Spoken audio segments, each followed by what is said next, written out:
And we're live. We're back live again. We just wait a few minutes to let everybody get back in. So, welcome to another Simply Diagnostics video from a bright and sunny Cheshire. And it's not bright, it's not sunny, but at least for the moment, it's not raining. So this is a follow-on for anybody that's watching later on. This is a follow-on from the live stream 4580 Bmw rail pressure fault. This is the part 2, and we're just going to run through the testing of one of the solenoids on it. So I'll just wait for a few more people to get in. Make sure you can all see me and hear me okay. Stephen, your head hurts, does it, mate? Yeah, for anybody wondering about about who I'm talking to, after this video's been uploaded a while, the live chat will actually you'll be able to see it on the video. Any chance the pumping tank is supplying too much pressure? Very good question, Sandy. That's an excellent question. Hey up, Simon. Yeah, so looking at the specs, the in-tank pump should supply 0.4 of a bar. So as we all know, if we put rubbish in, we get rubbish out. So how is that fuel pressure regulated? Does the fuel filter have a built-in regulator? Has it got the wrong fuel filter on it? Is it the fuel pump itself that's supplying? So have we got a bad input that's giving us a bad output? So that is probably the best question anybody could have asked. If we put bad stuff in, we get bad stuff out. So before we go condemning a £200 solenoid, we'd be as well checking all that. It's only 9:30 in Australia. Yeah, but it's 9:30 on Thursday there, mate, isn't it? Oh no, 9:30 at night it'll be, won't it? Yeah. What was that last comment? I missed that then. You got inlets and outlets blocking my thoughts and going dizzy. Well, Stephen, hopefully these couple of videos will give you something to think about. It's an area that a lot of people get confused with. There is, Sandy, you're right. You've got an in-tank pump and then a siphon jet as well. Yeah, you're dead right. So what we actually have to do is we will have to check that before, we've got to check what's coming in order to condemn what's coming out. So this system gives a lot of people a lot of problems, and this is extensively covered on the SimplyDiag network dirty diesel course that we run. As at the moment, we're currently it's July 2020. This is being filmed. It's 8th or 9th, something like that. And at the moment, though, obviously due to CV19, face-to-face training is a little bit iffy to say the least. But hopefully, we'll be able to launch that program again towards the end of the year. So, what we're thinking about now is, what are we testing, why are we testing it, and what are we expecting to see? The purpose of this video is just to discuss the control, the control parameters for the various solenoids on it. There's a lot more work that would have to go into this before you started condemning any parts. But what we're going to do in this part 2 now, we're going to look at the volume control valve and actually how that works and how that functions. We are at the moment going to assume that it's reasonably okay. Yeah. Hey up, Alan, how are you, mate? Tight lines, friend, tight lines. Yeah, tight lines, mate. So at the moment we're going to assume that it's reasonably okay. Yeah, but what we're looking for now, we're looking for evidence about how this system works. So we're going to look at the volume control valve. That is the valve that is on the pump, the solenoid that is on the pump on this vehicle. Yeah, and we're going to look at how that's controlled. So we'll just show you setup. Oh, I don't know what happened there. Hey up, JT. Stream crashed. I don't know what happened there. Can you all still hear me and see me okay? Yeah. So we're going to look at the volume control valve, and we're going to look at how it works. Stephen, you do indeed. Part one, we're just looking at it and asking the questions. We've got a rail pressure fault on this, and we're looking at the control system. So, setup. I'll show you what I've got. We can just see there. So what I've actually got set up, I've got 2 jumper wires connecting the solenoid just so I can get at things, access things. I've got a current clamp on the wire going to the volume control solenoid, and I'm also looking at the voltage on the control wire so we can look at duty cycle on the scope to see what's actually happening. Okay, and then if we pan round, we're actually using Picoscope 7 software. We've got the Pico 4425A, and we've got the top-down Artipad from Diagnostic Connections. And then we have to give a shout out to this little gadget here. See that bright green gadget here? This is actually for when we're scoping, and it's come from autodiagnose.eu, esmecreations.eu, and it's actually a ground distribution box for your scope. So instead of having to stack your leads up all one on top of the other, we've actually got 6 connections there, and it's all connected to the common ground at the back right there. So it's just about tidy working and having a decent known ground for every channel. So set up, let's go over, let's show you this now. JT, yeah, if you look for autodiagnose.eu, I will put a link in the description. If you look for them on Facebook, you'll find it. Wendy, the lady's name is, and she'll sort you out, no problem. Okay, so what we've got on the scope, I'll just zoom in on that for now if I can.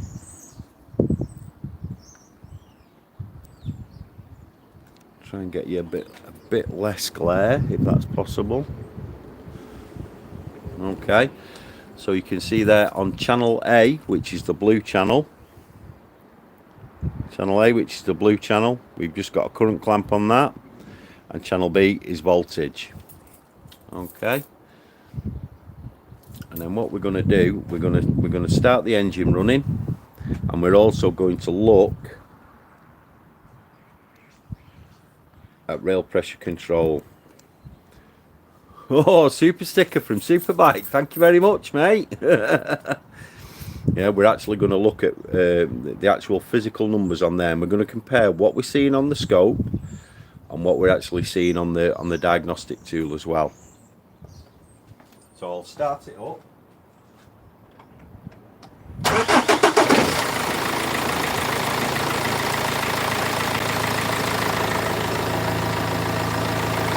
And we're going to go again, if you remember, read measured values in the special functions. 2 and then 3. You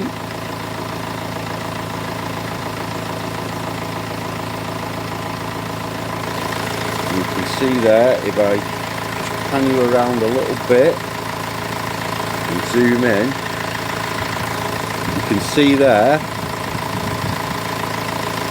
our target value is 308 bar and our actual rail pressure value is 483.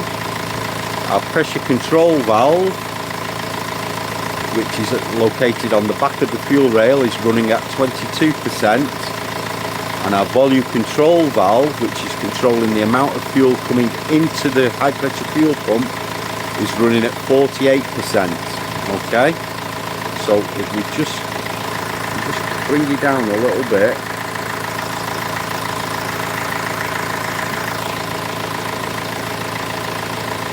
okay, and then what we'll actually do, we'll actually zoom in on this now. What we're going to do, we're going to reduce the amount of time on the screen so we can see it in more detail.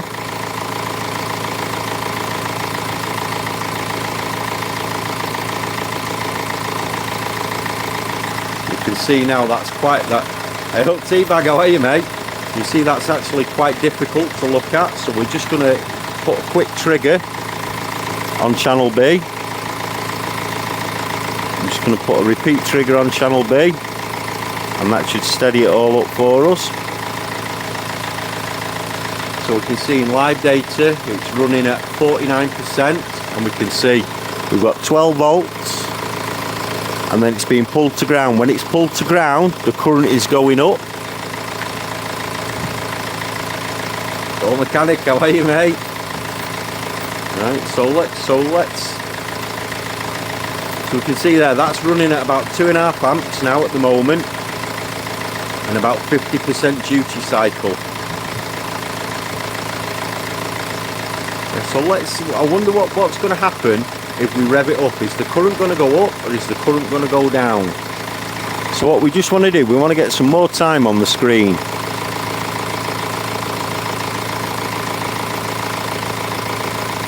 Right, it really doesn't matter with the Pico. So what I'll do now, I'll actually rev the vehicle up.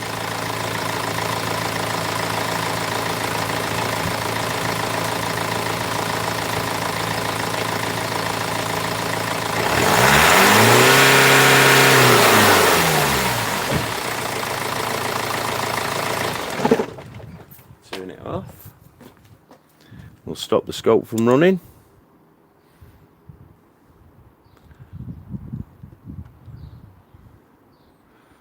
And then what we'll do, we'll zoom in on it.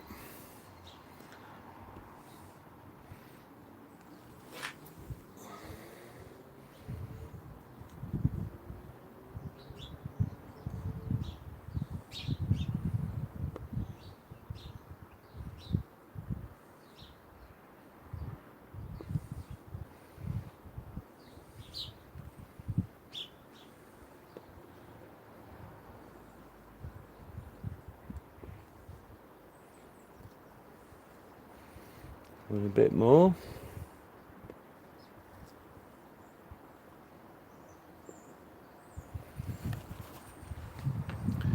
Right, so what we can actually see there now,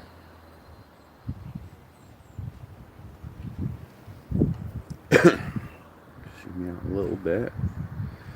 No, JT, no, we're looking at the volume control valve on the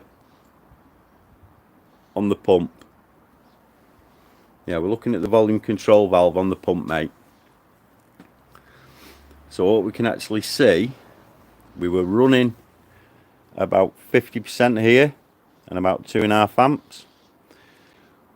We revved the engine up, and what actually happened, the current dropped, and if you can see, it's pulled down to ground less. So when we increased demand, the current actually went down and the control of the valve went down. So what does that tell us? If we're increasing demand and the current goes down and the control goes down, what does that tell us about that valve, about that solenoid? It confirms that it's a normally open solenoid. Okay, so by using the scope, we can actually see what it's actually doing. We can actually identify how the system works. Yeah, so this is a normally open solenoid. So if we refer back to video 1, we said, is it normally open, is it normally closed?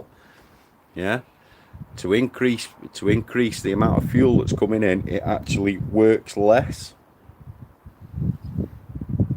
That's right, Stephen, that's right. So we know that is a normally open solenoid.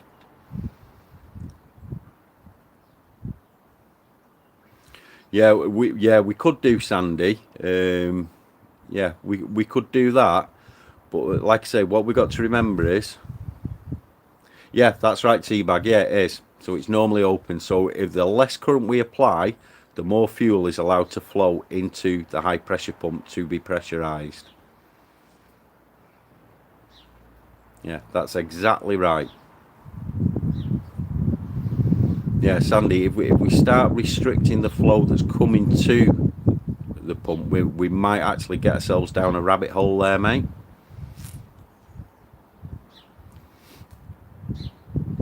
Yeah, so in order to increase the amount of fuel flow into the high pressure pump, it actually decreases the amount of current. Yeah, that's right, Stephen. Yeah, that is a really valuable question. We need to measure the pressure and flow coming from that fuel pump. Bearing in mind this has had a new fuel filter. Yeah, and if I remember rightly, on these they've got an inbuilt pressure regulator. I might be wrong on that. It's a long time since I worked on one of these. Yeah. But just from using the scope, we can actually see that the control decreases and the current goes down. Well, if you remember on the live data from the first video, when I revved the engine up, the percentage went up. So that value is inverted in live data. Yeah, we decrease control to increase flow, and in live data the numbers were the opposite, and that's where a lot of people get confused. Okay, so if I unplug that volume control valve, this vehicle will quite happily remain in fuel control. It can supply as much pressure as it wants. Yeah, and it's on maximum flow, maximum input into that fuel pump. Okay, so what does that tell us about where our fault lies?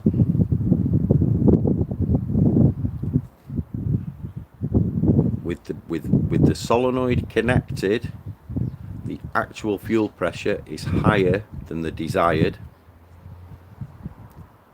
and with maximum flow, with the volume control valve unplugged, it's able to maintain fuel pressure regulation, and it actual and desired actually matches.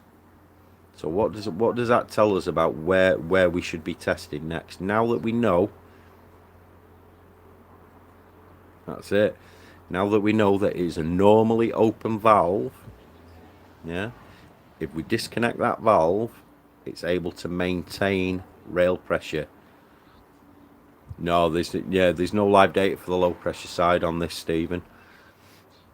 We would have to go in line with a gauge.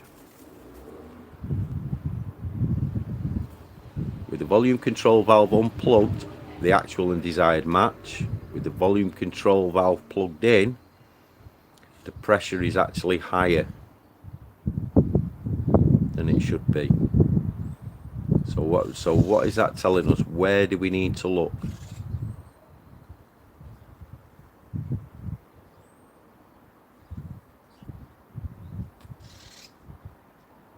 If we unplug it, we get maximum flow into the fuel pump, and the rail pressure control solenoid on the actual rail is able to maintain rail pressure. But the minute we plug the volume control valve in, the rail pressure isn't able to be controlled. So do we need to look at the low side, or do we need to look at the high side?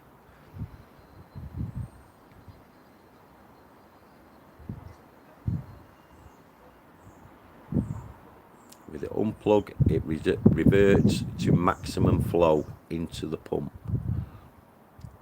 and we're able to control the rail pressure. With it plugged in and being controlled,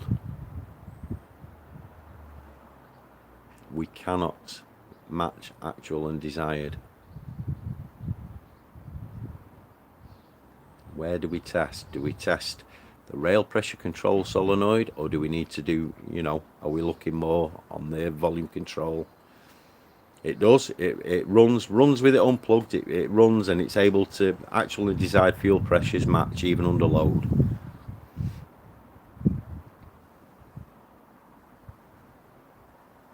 That's right. So for those of you that didn't see Simon's comment, we disconnected the inlet metering valve. The system knows it can't work, so it transfers all control to the DRV, or the rail pressure control valve. Yeah.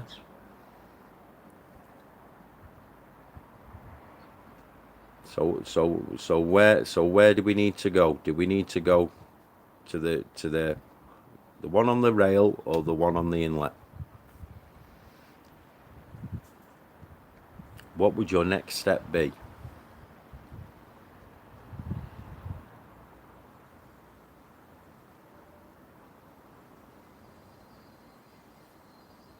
What Simon's just said is really, really critical.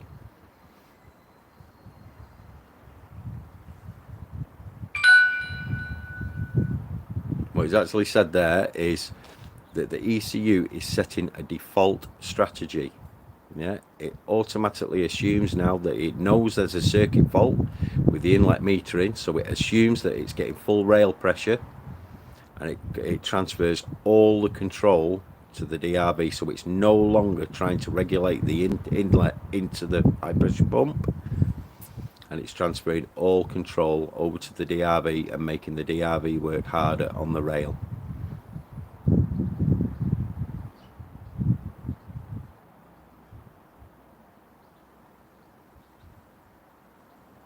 Where would we go to next? What's our next test?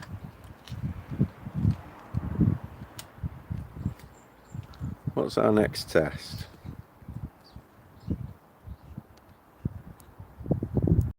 Do we look more closely at the inlet metering, or do we look really hard at the rail pressure control?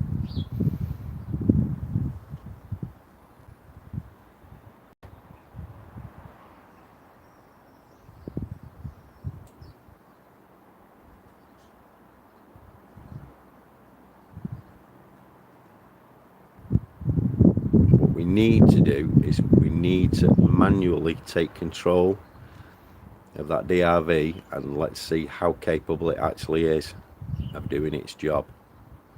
So this one down here is now is defaulting to fully open, and this one here now is actually controlling it, and it's controlling it well with it unplugged. So where do we go? We have to verify that the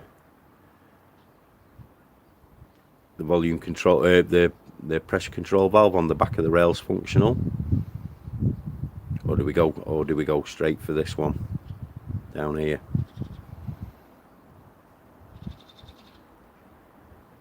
Where do we go next?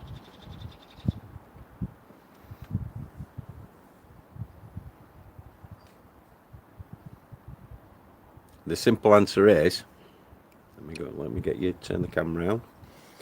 It's quite a complicated concept to get hold of here, yeah, because the valve at the back of the engine on the rail is fully able to control the rail pressure in that rail under maximum flow into the high pressure pump. Okay, so we would say that's okay, isn't it? The problem comes when the solenoid on the pump is actually being controlled.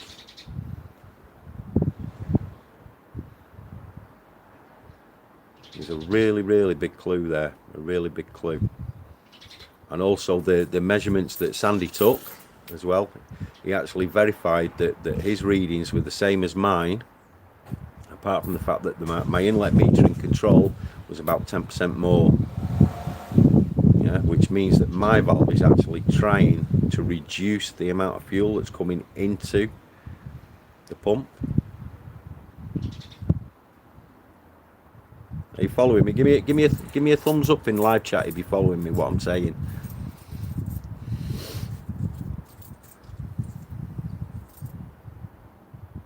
Give me a quick thumbs up in the live chat if you're following what I'm saying.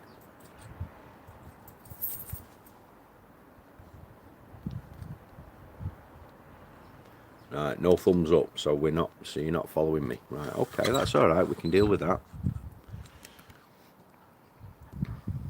Right, so what's actually happening here is, okay, the ECU has got a map, okay, and it says for, let's say, 30% inlet duty, yeah, it needs to have 20% rail control duty. Okay, so for that, when the inlet's set at 30%, it expects a set amount of fuel to come in and a set amount of fuel control to be necessary.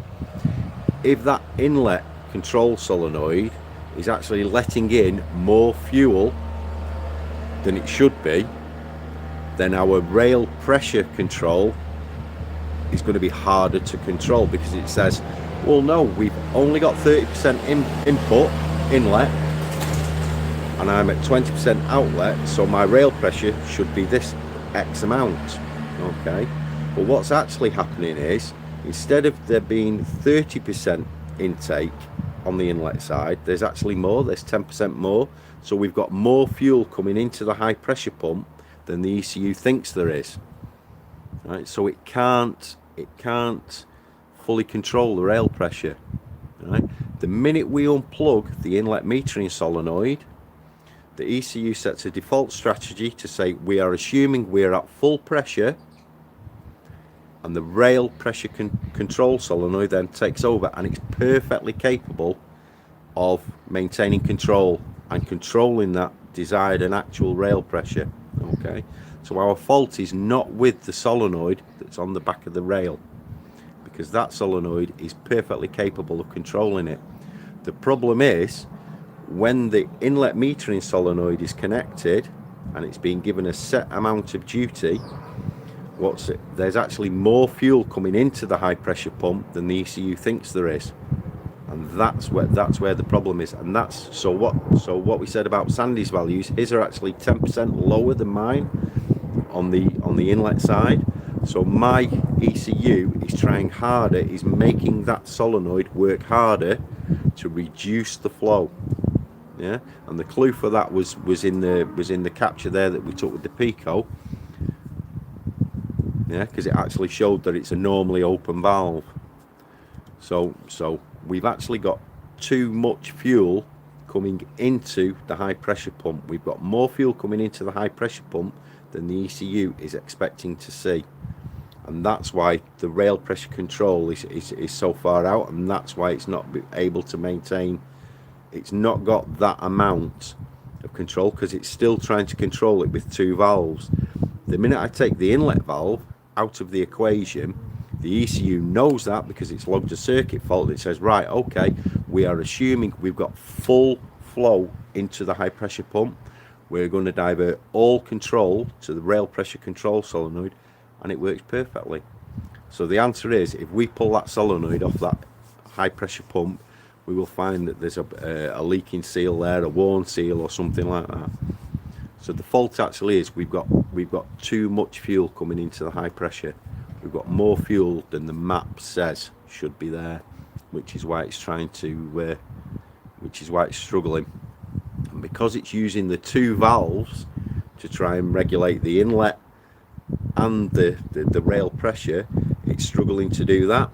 The minute we take that one inlet valve, the inlet solenoid, out of the equation, it says, right, all the control is now on that rear solenoid, and it can match it fully.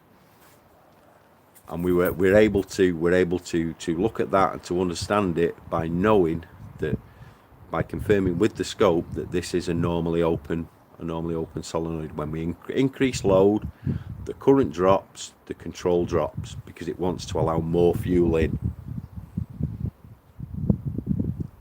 Are we following now?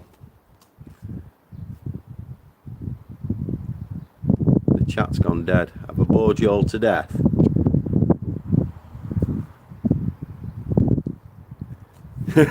you are, but your head hurts. Yeah, I think the battery's the problem. It needs a new car going around it, Janice. Right, okay, brilliant. Right, so we've got there. Right, so again, just to recap, it's a dual control system. Okay, it controls the intake into the pump, and it controls the outflow out of the rail. Yeah, with the dual control system, with both solenoids working, it's unable to match actual and desired. Okay, the moment I take out the inlet, the ECU assumes that it's on full flow into the pump, and the rail pressure control solenoid is able to control the system. Okay, the fault is the inlet is allowing more fuel into the pump than the ECU thinks going in, and that's why it's not able to control it. So 99.99999% we need an inlet solenoid. Yeah, it's homeless. BMW diesels. So you'll find these in Land Rovers, in the older Land Rovers, and it's just the Bosch dual point control system, mate. So you'll find it in some VAG vehicles, you'll find it in some GM vehicles. It's just the the Bosch DD dual point control system. Yeah. So I hope I've not lost any of you. And probably a lot of people will get halfway through the first video and not watch anymore. 401, it could still be the fuel. It could be the low pressure on the low pressure delivery to the high pressure fault. Yeah, the seal pack is available. Yeah, if this solenoid would, if the solenoid was 30 quid and it was dead easy to fit, we just throw a solenoid in it. The problem is the risk. The minute we open that fuel system to atmosphere, especially on an older vehicle, we're risking contamination. It opens up a whole load of variables. Yeah. So what we want to do before we condemn an output, yeah, and the output in this case is the ability of the inlet metering valve to control the fuel. Before we condemn that, we would have to, best practice, we would have to actually check the fuel filter and check what delivery we're getting to the high pressure pump. Because if we put rubbish in, we'll get rubbish out. So what we do is we imagine now that solenoid is £1,000. If we get it wrong, it's £1,000 that we've got to eat. So what we want to do is due diligence, best practice. We need to measure the pressure and the flow coming from the fuel tank into that high pressure pump. So we actually know that instead of, we're not getting something silly like 2.5 bar instead of half a bar. Yeah. So I hope you all enjoyed that video. I'm sorry I rambled a bit. I mean, we've done like 2 30-minute videos. For anybody that's watching this or just catching this, I urge you to go back and watch the part 1 again, where I'm deliberately throwing things into the loop to try and get you to understand how the dual point system works. And then we look at it, then we confirm the operation of the solenoid, how the solenoid works in this video. And we know we can make a reasonable diagnosis that there's something wrong with the inlet solenoid. Okay, but we'd have to take all the covers off the bottom. That's it, Stephen, you're dead right. That comes from James, mate. Yeah, that comes from James. If you replace a part and it doesn't fix it, what do you do now? Well, the answer is, before you fit that part, you do the tests that you would do if it didn't fix it before you fit the part. Michael, if you get lost, mate, you can either put something in the comments here. Please feel free to join SimplyDiag.net. There's a public free side. It's free to join. It's an absolute troll-free zone. We can start a testing discussion on how things work in the free public side, mate. I'd love you to start a discussion on this. Can we go through it? Okay. By all means, one of you start a discussion about this video. Put this video as or dual point fuel control or something like that into it, and let's have a discussion on the free public side of SimplyDiag.net. And hopefully then we'll be able to get you so it doesn't hurt your head. Yeah. Like I say, the balance is if we get rubbish in, we're going to get rubbish out. Yeah. So at the moment we're saying the ECU thinks it's getting less fuel than it actually is. Yeah, it's getting more fuel than the ECU think it is. Thanks, Stephen. Yeah. So like I say, please, if you're not a member of SimplyDiag.net and these 2 videos have hurt your head, join SimplyDiag.net. Use the basic free option. Join as a public member.